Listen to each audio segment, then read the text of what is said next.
Welcome to Magic Gathering Strat, I'm Dan, and I'd like to quote my fellow player Brennan, also known as Cerulean. I sat down, I'm quoting him liberally, I sat down here to smash face with Trinket and drink beer, and I'm all out of beer. I'm 3-0 in this daily event, having beaten 2 burn decks. That was not the metagame I was expecting, though I know burn is number 4 in the metagame. And I was very lucky to get here. I devastated Delver in turn 1, and that I did expect. But now I should run into some really good players, so I expect a 3-1 out of this. But if I get a 4-1, a 4-0, it will be my...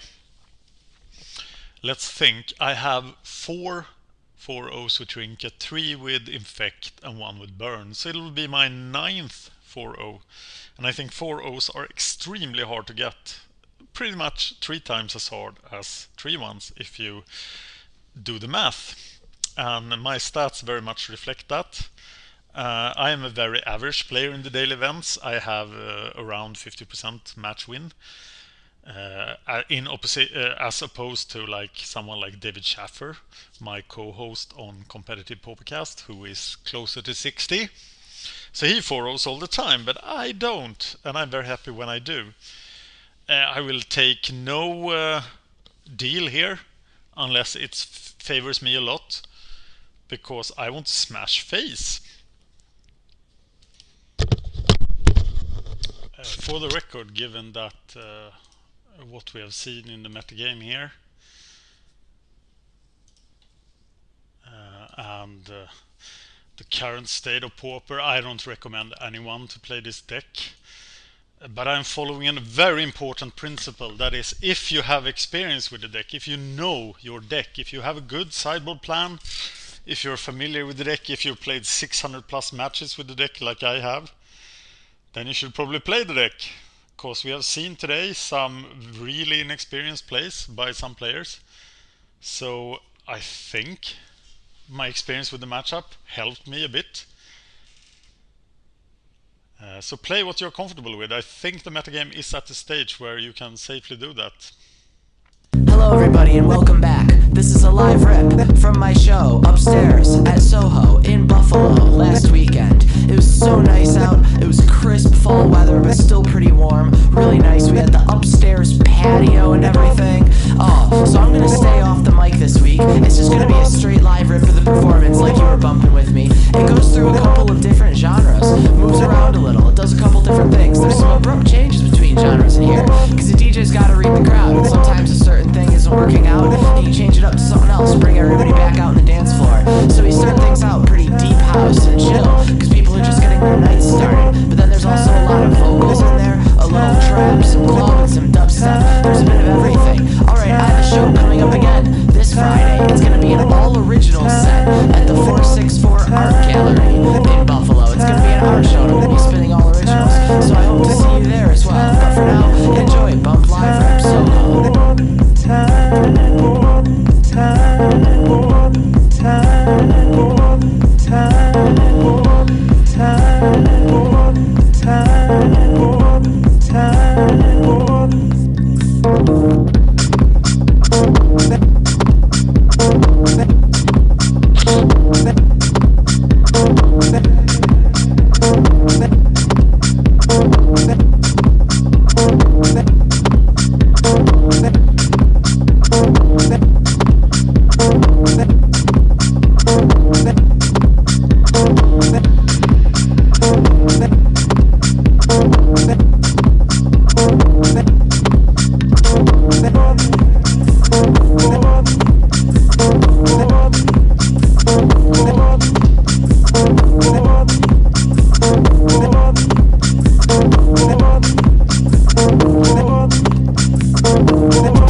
those were the awesome beats of Spruik, the second best magic musician there is.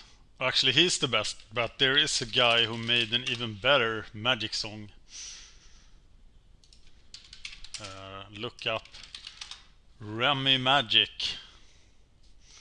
on YouTube. I can't play that because he's gonna rip me apart for rights, but this song, I love parody music on YouTube, and Remy is one of my favorites, and the fact that he actually did the magic video was pretty funny. There are 3 more players here. Normally I care about who is 3-0, but tonight I don't. And let's see what happens. 30th of October. I've started treating this as a stream, and it is not a stream, so it's just a really bad video. Here's another recommendation. Kiwasam, Sexy Cyborg. If you are a nerd of any kind, you will like that. Check that out on YouTube. By the way, you can find Spruik's music then on MTG Cast on iTunes. You can also find him on Twitter. He's quite active there. And check out his magic raps. They are pretty good. My favorite is Jace the Mind Sculptor. But if you watch this channel at an early stage, you could see that I liked his music a lot. But that gave him the rights to my YouTube videos. I stopped playing his music in them. Now I did. I don't know if these bump in the night things are actually protected or not. But if they are, Spruik, this video's rights is for you.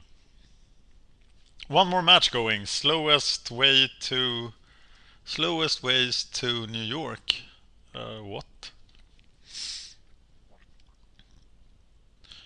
Okay, so what should I talk about then? Because pausing is boring and I'm sitting here waiting, so you will have to sit here waiting too. Article on Pure MTGO on Monday will look like this. It's about the fact that Boros Kitty won the Pauper Gauntlet. We can see Boros Kitty's way to the win. I was so close to playing Boros Kitty today, but I don't feel experienced enough with it. Because my old principle is play 100 matches with the deck before you play it in a daily. This is the road to victory. Some memorable matches like the Allies video. The final standings. Mentioned Chris's 3-1 in the daily with tricks. And that's the next article on Pure on November 4th. On November 11th we will update the Modern Noob. I haven't really worked through this article yet, so this is just a sketch. And on November 18 I can't stay away from talking about Heirloom. Well, actually I can, I think. Yeah, we will be evaluating the Pauper Gauntlet on November 8th, and on November 25th I will talk Heirloom. So what else is coming up on MTGO Strat? I'm writing about the Modern Noob every Friday. I'm also writing for MTGO Library right now. Those articles are extremely unpopular. Their blog is just starting and they're paying me for getting it started. I write very short things on MTGO Library. Check them out if you want. You can have a look. I'm talking about Pauper, Standard Pauper, Heirloom and stuff to get people interested. Because their articles are very financial. Okay, I wrote one financial article.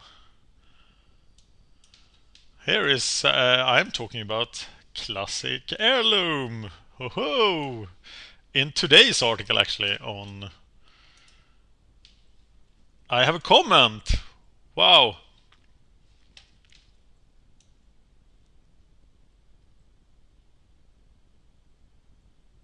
Oh, it was a spam comment from an SEO bot. That sucks. So, well, writing for Pure and for MTG Strat is a bit more feedbacky. But I write very short pieces for MTG Library, and I hope to bring in more players to Pauper and the PRE formats that I'm starting to feel really, really warm about. So, the moral question now is that you should answer in the comments. Will you abuse the Oubliette bug or not? Why don't you build a Ghostly Flicker Oubliette deck? I want to see that. Ghostly Flicker Oubliette Grey Merchant, and then Ghostly Flicker becomes kill 2 guys. Alright, enough of my rambling. We are off to the last round. And now we know that we are playing against Melch blah blah blah blah. And that's not a funny name. Melchizedek. You know what he's playing? I don't. He has... he's playing Burn too! What the fuck? Dangerous Wager, Fireslinger, Marauders. Well, if he has Fireslingers, at least I have something I can kill. And he's also playing 4 Needle Drops, which I would not do in Burn. And I think I'm an authority on Burn because I actually have some wins with it. He doesn't have anything scary in the sideboard. Molten Rain is actually quite scary. And he has the results with Burn. And I have no misconception. I will 3-0 against Burn. As I have identified, Burn is my worst matchup in the whole metagame. Except for the Tron deck. But all my bad matchups are gone except for Burn. Alright, let's do the 2-1 dance again then. I want to play first. And this sucks. Though we know he has these Fireslingers. So maybe we should play this hand. Because it really sucks to go down on cards. But Sign in Blood is a dead card. And I'm going to get a Swamp.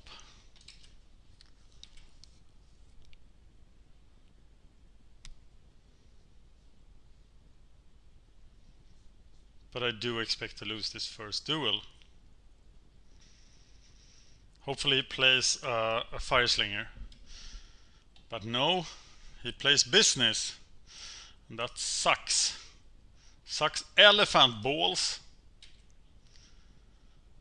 And we have seen what happens when he doesn't play creatures. Alright, so now I could actually Sign in Blood. And I think I will. I am not sure about it. And then I will Chittering Rat next turn. No, wait a minute. I could actually Augur. And then Chittering Rat. But will I be dead by then? He will have time to deploy 5 mana worth of damage. But he needs to find all his best burn spells to do 15 damage. And if he does, I don't have any chance, no matter how well I play. So I think I'm actually getting the island. Unless I draw something spectacular, yeah. I'm getting the island, casting the Augur. And then the Chittering Rats next turn. And I hope he has some creature-based damage. But I can see why people are dropping the Kiln Fiends in this metagame. Because the Kiln Fiends were really good against Stompy and similar decks. Delver Fiend. And those decks are gone. This meta is dominated by Mono Black Control. If he drops a Mountain, I think I'm dead.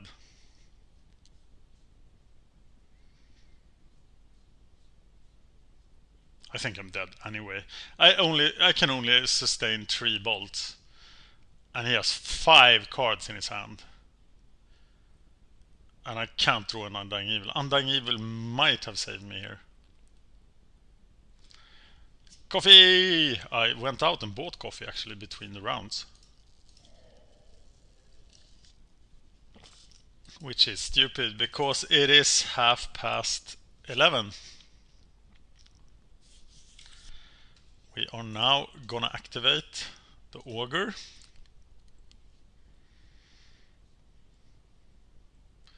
He did miss his land drop. So he cast his Incinerate. He loses 2 mountains, I expect, but he didn't play. Maybe he didn't play the mountain because he wanted to discard it. And that thing, what's that? Dangerous Wager. Okay. And I think my only hope here is... Oh, I have to Chitter. Who am I talking to even?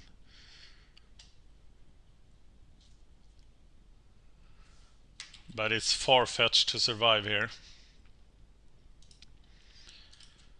And I'm getting a swamp.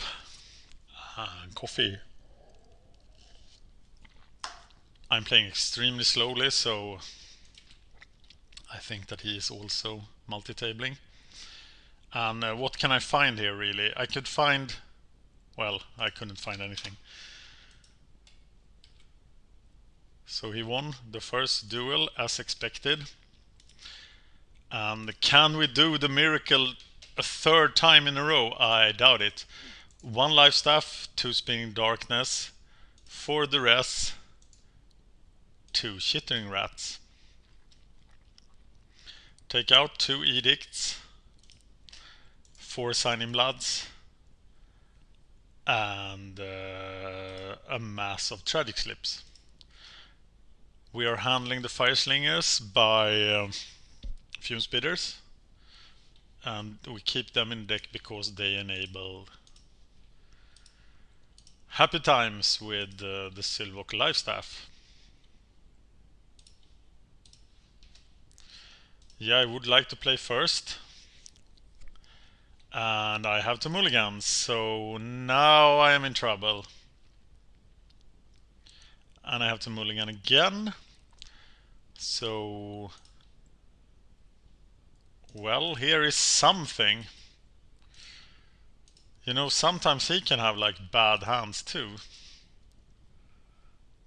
Oh my god. Curse, bolt, chain, bolt, curse. Wow.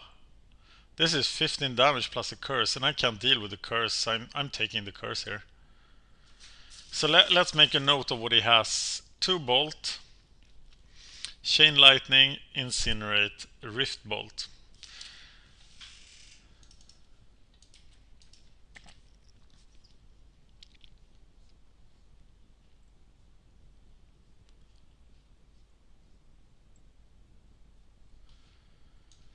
And I'm in deep, deep trouble.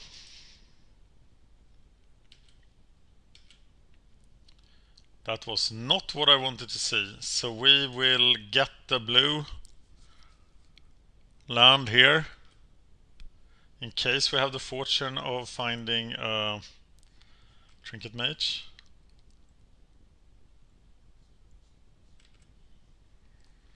And the moment he plays the 2nd mountain, we're dead.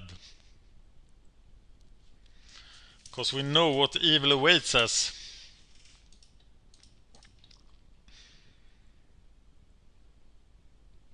Island. Yeah, can't do anything about that. No land, please. God! Well, it will be hard to win this. Thank you. Good game. 3-1. Sucks. Running into 3 burn decks. Not what I want to do. And I couldn't get lucky every time. Still sucks.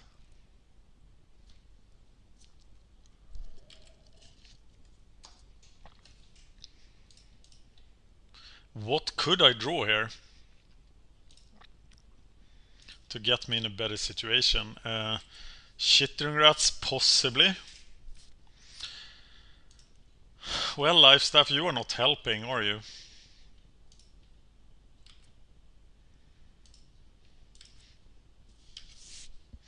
Soon I'm gonna be able to cast the Spinning Darkness on a creature. Yeah, I'm dead. Incinerate, Chain Lightning, gone. He still has 2 bolts. That's 5 damage and 3 more cards. They are not lands. Okay, now I know he has 9 damage.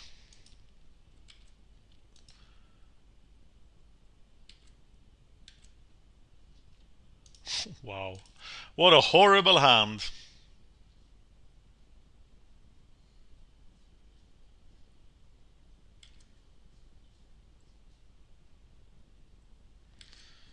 And this is one of the reasons why this deck has such a horrible burn matchup.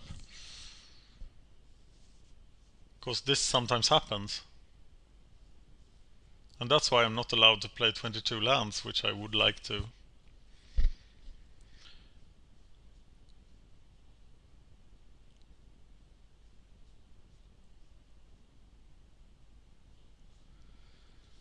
Oh, even Needle Drop. That's insulting.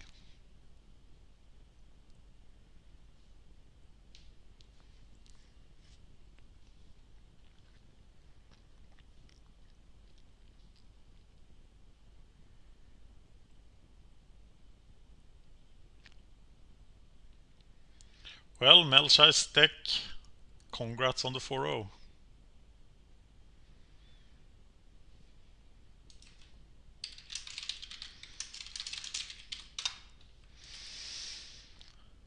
And thank you for watching.